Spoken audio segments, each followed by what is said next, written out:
It was supposed to be just another movie night. Harrison and I had been together for 3 years, and Friday nights were our thing. We'd order takeout, pick a movie, and collapse on the couch with our blankets, doing the same thing we'd done for months, maybe years. It was routine, but it was ours. But this particular Friday night felt different. Harrison had picked a documentary about cryptocurrency, which, to be honest, wasn't my thing. But he was excited about it, so I let it slide. About 45 minutes in, I noticed Harrison was fast asleep on the couch. It wasn't unusual. He'd been working late all week on some big project at the office, and I was used to him passing out on the couch after a long day. I was about to wake him up, suggesting we just go to bed, when his phone lit up on the coffee table. It buzzed again. And again. I didn't think anything of it at first, but then I saw the name on the screen, work project with an emoji. That was the first thing that made my stomach flip. The second was the text, "Miss your touch already." Then, "Last night was amazing, can't wait to see you again tomorrow." I froze. My heart skipped a beat. The world seemed to narrow down to just those words. I didn't know what to do. I wasn't prepared for this. I had to breathe. It felt like the ground was slipping from under me. I glanced at Harrison, still asleep, blissfully unaware. My first instinct was to wake him, to scream, to demand answers. But I didn't. Instead, I felt this cold, calculating calmness take over. I picked up his phone, heart racing, and scrolled through the conversation. I know it was an invasion of privacy, but something deep inside me told me I had to see the truth, no matter how much it hurt. The messages weren't just flirty. They were explicit. There were plans to meet up in hotels, photos exchanged. They'd been seeing each other for at least 2 months, according to the timestamps. He had been lying to me about so many things: his late nights at work, his business trips, his emergencies. The audacity of it all. And worse, he was talking about me. He was handling the situation like it was a big inconvenience, like he was balancing me and work project, as if I was some unfortunate part of his life he needed to juggle. I wanted to scream, to break his phone in half, to wake him up and demand he explain himself. But instead, I gently placed the phone back on the coffee table, like nothing had happened. I covered him with the blanket, as though nothing had changed. Then I walked to the bathroom, closed the door, and had the quietest panic attack of my life. I spent the rest of the night pretending to sleep. My mind raced, heart pounding. Everything was shattered. This wasn't just a one-off mistake. This had been going on for months, hidden under layers of lies and excuses. And now I had to figure out what to do. The next morning was surreal. Harrison kissed my forehead like nothing had happened. He made breakfast, talked about paint colors for the new house. We had just put down a deposit on it, for God's sake. It felt like I was living a twisted version of reality, like I was playing a role in some sick drama. But I smiled, nodded, and pretended everything was fine. When he left for his gym session, I called my best friend Sally. She came over, and we spent hours going through everything: the texts, the credit card statements, the emails. We even looked through the household account to confirm what I suspected. Dinners at restaurants I'd never been to. Uber rides at odd hours. A hotel charge from last weekend when he told me he was on a business trip. It was all there, right in front of me. It was like every doubt I'd buried, every little suspicion that had niggled at me over the last few months, was being confirmed. The late nights. The new cologne. The password changes. The secretive behavior. The whole house deposit, our future, was built on a lie. But I wasn't just going to confront him. No, I couldn't let him manipulate the narrative, gaslight me into thinking it was all in my head. I needed proof. I needed something irrefutable. Sally suggested I gather more evidence before confronting him. We agreed to pretend everything was normal for a bit longer while I figured out the next steps. So, I spent the whole weekend acting like the perfect girlfriend. I cooked his favorite meals, didn't question when he was texting, and even initiated intimacy, though I felt like I was going to vomit afterward. I had to keep up appearances. But it wasn't just about revenge. It was about control. I had spent too many years bending over backward for someone who didn't appreciate me. I wasn't going to walk away quietly while he got to keep living his life without consequences. The following week, I booked a fake work trip to Denver. I wasn't going anywhere. I was going to stay at Sally's apartment, across town, and watch as everything unfolded. Based on the messages I had seen, I knew Harrison would invite work project over to our place. And when he did, I would make my move. The days leading up to my trip felt like the longest of my life. I had everything planned down to the last detail. I had already contacted a lawyer to help with the house deposit and protecting myself financially. I was moving small amounts of money into a new account, Just enough that he wouldn't notice, but enough to keep myself safe. Sally helped me gather evidence, and we both knew this wasn't going to end with just a confrontation. I wasn't going to let him get away with this. Thursday came. I kissed Harrison goodbye with a fake smile, told him I'd be in Denver for a conference, and left the apartment. I waited in the car for a few minutes, watching him drive off to his gym, most likely to meet up with her. Then I drove straight to Sally's. The night was already starting to unfold exactly as I had planned. I spent a few hours at Sally's apartment, preparing myself mentally. We stocked up on wine, snacks, and some comfort food for the emotional roller coaster I was about to embark on. Around 7 p.m., I got the alert from the doorbell camera app. I checked my phone. There she was. Dina, the new creative director at Harrison's company. The one who had taken my place in his life. She was wearing a tight red dress, carrying a bottle of wine, and looking way too happy for my taste. I knew that Harrison had already let her in. They were laughing, exchanging kisses in the doorway. I felt a fire rise inside me, but I kept my composure. Sally was right there beside me, keeping me grounded. We both watched the live feed in silence as they went inside. This was it. This was the moment I had been waiting for. The moment I would finally expose him for everything he had done. I wasn't going to let him gaslight me. I wasn't going to let him spin a narrative where he was the victim. I had to make sure he truly understood what he was losing. I let them have their fun for a little while, watched as they went into the bedroom, saw them sit on the bed, casually chatting and laughing. It sickened me, but I didn't let it show. I was focused.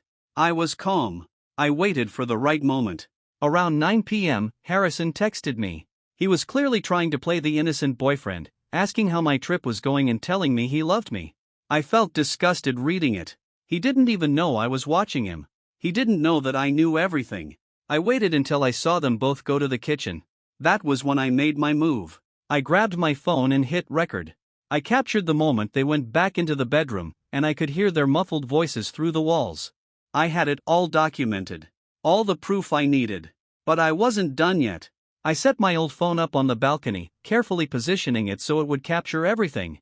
I climbed up the fire escape with Sally's brother keeping watch and got the phone in place so it could record through the gap in the bedroom curtains. I needed to be absolutely sure that I had everything covered.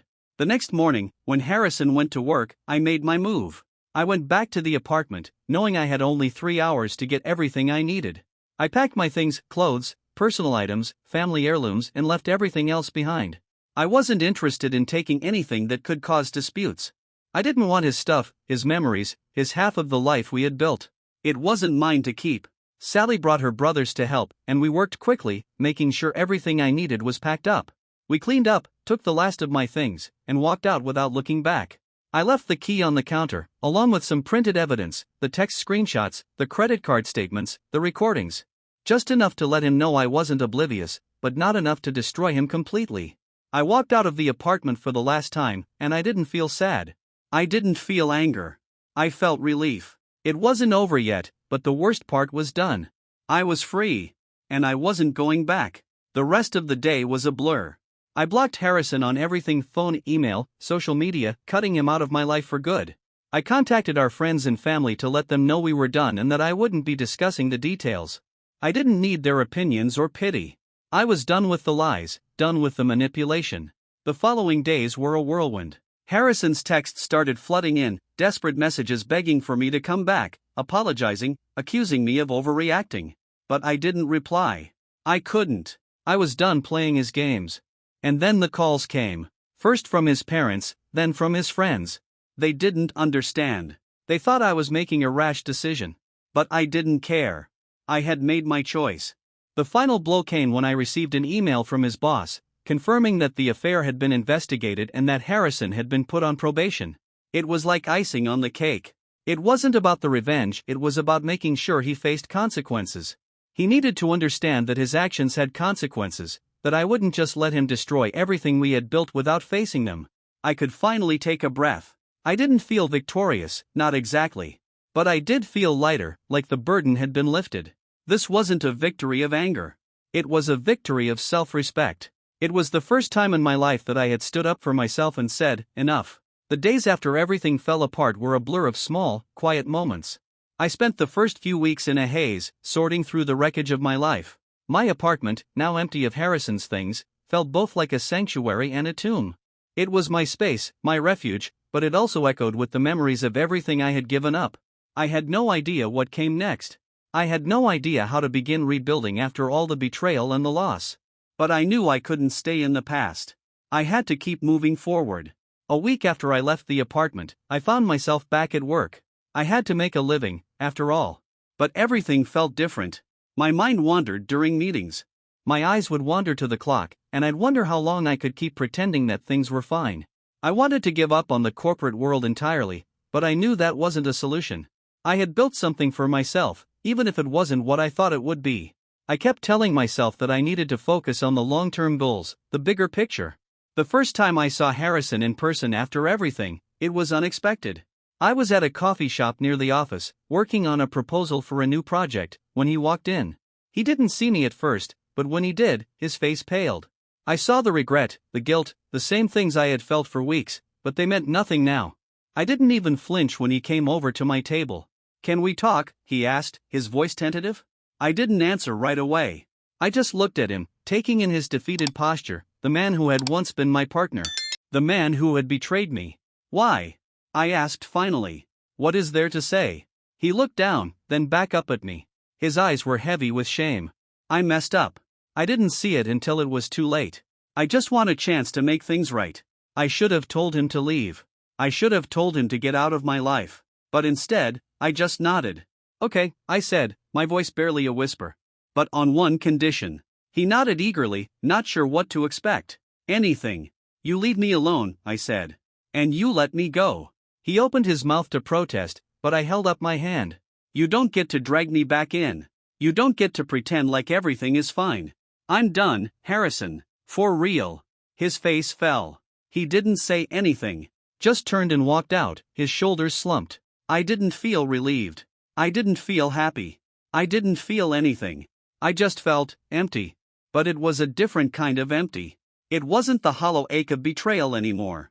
It wasn't the weight of pretending to be something I wasn't. It was a quiet, peaceful emptiness. I kept moving forward. I worked on my business, spent time with friends who didn't judge me or guilt-trip me. I began to rebuild my life, piece by piece. I focused on things that made me happy: photography, reading, hiking, traveling. I found joy in the little things again. But even as I started to heal, there was still a nagging feeling in the back of my mind. A question I couldn't shake: would I ever be able to trust again? Could I let anyone in? The pain of the past still haunted me, even as I moved forward. The months went by, and I continued to rebuild. I kept to myself mostly, focusing on my work and my passions. But one day, unexpectedly, I received a message from an unknown number. It was Harrison. He had written, "I know you don't want to hear from me, but I need to apologize again. I need you to know I'm sorry. I will always regret what I did, but I understand if you never want to speak to me again." I stared at the message for a long time. The temptation to respond was there, but I knew better now. I knew that I didn't need closure from him. I didn't need him to apologize to feel like I had worth.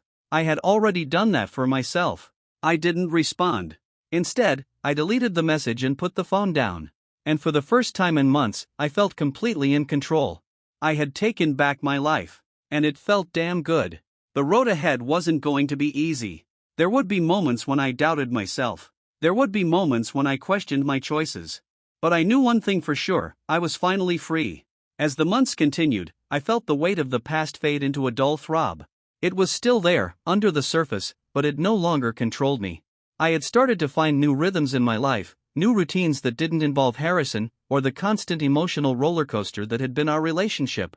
I threw myself into my work, into photography, into projects I had never had time for before. I traveled more, took trips to places I'd dreamed about but never thought I'd visit. My life was mine now. I was learning what it meant to live for myself. One evening, about 6 months after everything went down, I received a call from an unknown number. It was Harrison's voice on the other end, and for a moment, I almost didn't recognize it. He sounded broken. His voice was small, strained. "I need to talk to you. Please," he said. I didn't respond immediately. For a second, my mind raced. I had spent so much time pushing him out of my life. I had built a world where I didn't need him or his lies. But something in the way he spoke tugged at something deep inside me. Despite everything he'd done, there was a part of me that still cared, still wanted to believe that the person I had loved was still in there somewhere. "What do you want, Harrison?" I asked, my voice steady. The anger, the hurt, it wasn't gone, but I had learned to put it aside. I had learned to control it. Can I meet you? Please? He asked again, his voice soft but desperate. I was quiet for a while. I had never been the type of person to just cut people out of my life completely.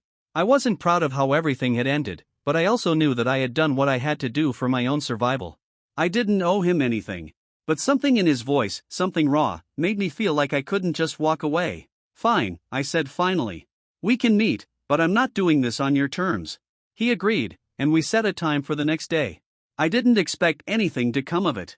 I didn't expect any grand apologies or revelations. But something inside me was curious, something that I hadn't been able to let go of. Would he finally admit everything? Would he come to terms with the hurt he had caused? The next day, I met him at a quiet cafe, a place I used to go to with him. It was almost surreal walking in there, seeing the familiar tables and chairs, hearing the same hum of the coffee machine. It was like stepping back in time, but without the warmth that used to be there. When Harrison arrived, he looked different. He was thinner, his face drawn, as if the months without me had aged him. His eyes were red-rimmed, his hands fidgeting nervously with the coffee cup in front of him. I'm sorry, he said, after a long silence. His voice was hoarse, almost apologetic, but not in the way I expected. It wasn't the grand speech I thought I needed. It wasn't about him trying to make things right or win me back. It was just a simple admission. I know what I did. I know I destroyed everything we had. And I don't expect you to forgive me. But I needed to say it. It wasn't dramatic. There were no tears, no pleas for reconciliation. But there was something in his tone, something real that I hadn't heard from him before. I appreciate your apology, I said quietly. But it's not about forgiveness anymore. It's about me. I can't be who I was before. I can't go back to that. He nodded, not looking at me but staring into his coffee. I understand, he said softly. We sat in silence for a few minutes, the tension between us thick, but not hostile. He didn't ask for anything. He didn't try to guilt me or manipulate me like he used to. It was just two people, acknowledging what had happened and moving on. As I left the cafe, I realized something. I didn't need closure from him. I didn't need him to apologize to me to feel whole. I had already healed. And even if he had never changed, I had already grown. The strength I had gained from walking away was more than enough. The days after that conversation passed quietly. There were no more calls from Harrison, no more desperate messages from friends or family members trying to broker some kind of peace. And, for the first time in my life, I felt completely free. I realized that I didn't need their validation or their approval. I had been fighting for a place in their world for so long that I had forgotten to carve out my own. I kept to myself for a while, reflecting on everything that had happened. The loss, the betrayal, the quiet strength I had found in myself. I wasn't sure where my life was going, but I knew it was moving forward. I was no longer the person I had been, the one constantly weighed down by expectations and lies. A few months later, I was sitting in a new cafe I had found, one that felt like mine. The world outside was quiet, the sun peeking through the windows. I was sipping my coffee when I heard a familiar voice. I didn't have to look up to know who it was. Harrison stood there, his face less worn than when I had last seen him, but still carrying the marks of regret. He looked hesitant, as though unsure if he should sit down or leave. I had known this moment might come. But I didn't feel anything other than a quiet acknowledgement of what had happened. I had moved on. He sat across from me without asking, like old times. He didn't say anything at first. Just watched me, waiting. I didn't offer him anything. I didn't need to. I wasn't here to relive the past. I was here to live in the present. How have you been? He asked, finally breaking the silence. His voice was tentative, almost like he wasn't sure how to approach me anymore. I've been fine, I said simply. Better than fine, actually. I smiled, genuinely this time. I'm happy, Harrison. I found happiness without you. He looked down at the table, his hands clasped together. I never thought you'd get this far without me, he admitted softly. I didn't realize how much I was holding you back. I nodded. You didn't, did you? I didn't say it harshly, just matter-of-factly. I didn't need to rub it in. He was already aware of the truth. We sat there for a while, both of us wrapped in our own thoughts. It was quiet, but it wasn't uncomfortable. It wasn't what I thought it would be, this meeting. I thought it would be more painful, more dramatic.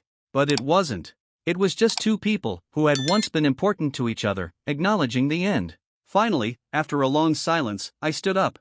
Goodbye, Harrison, I said quietly, turning away and walking out of the cafe.